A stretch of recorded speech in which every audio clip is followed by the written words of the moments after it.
Electric bike কিভাবে চলে এটা আসলে আমরা এই ভিডিওতে দেখবো। আমরা যে বাইকটা এখন দেখছি এটা বার্ডি ব্র্যান্ডের টুজো মডেল। এই মডেলটা বাংলাদেশে সিএনসি বাইক আছে। এই বাইকটা হচ্ছে ডুয়েল চ্যানেল ডিস্ক এবং ই বাইক আসলে খুব সিম্পল একটা মেকানিজমের মাধ্যমে চলে।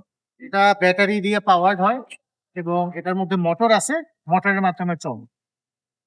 বাইকটা আমি স্টার্ট করলাম, স্টার্ট করার মাধ্যমে আমরা দেখতে পাচ্ছি এখানে পার্কিং উঠে আছে, ভোল্ট দেখা যাচ্ছে 72 ভোল্ট এবং বাইকটা কত কিলো চলছে 6930 কিলোমিটার।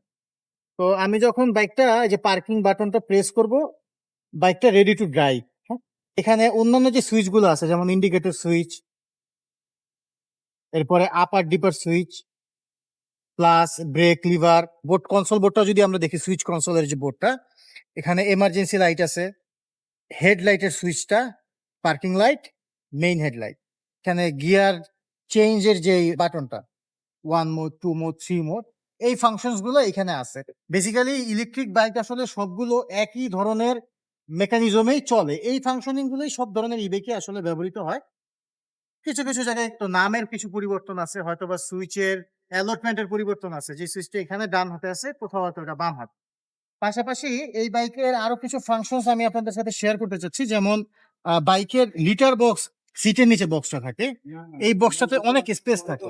আমি যদি ঘড়ির কাঁটার বিপরীতে চাবিটা ঘোরাই তাহলে বাইকটা সিটের নিচের যে বক্সটা আনলক হয়ে যাবে। আমি খুললাম বক্সটা, এখানে চার্জার, রেইন কভার, বাইকের ডাস্ট কভার এবং বিভিন্ন আনুষঙ্গিক জিনিসপত্র রাখা যাবে, বেশ অনেকখানি জায়গা।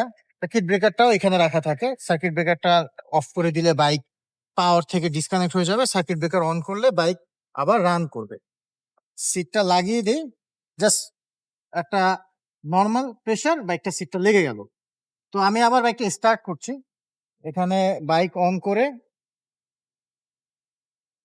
পার্কিং মোডটা আমি পি প্রেস করতে পারি বা যে কোনো একটা ব্রেক লিভার প্রেস করলে এটা রেডি হয়ে যাবে বাইক, এবং থ্রট হালকা প্রেস করলে থ্রটলে বাইক রান করা শুরু করবে। এই বাইকটা প্রায় 7000 কিলোমিটার চলছে। 7000 কিলো চলার পর আসলে বাইকটার যে কন্ডিশনস আপনারা দেখতে পাচ্ছেন, বেশ ফ্রেশ এবং নতুন। ধন্যবাদ সবাইকে ভিডিওটা দেখার জন্য। এই বাইকের আশা করি আপনাদের অনেকের কোয়েরিজ কিভাবে চলে এবং কিভাবে ব্যবহার করতে হয় এই ভিডিওটা দেখলে পরিষ্কার হয়ে যাবে।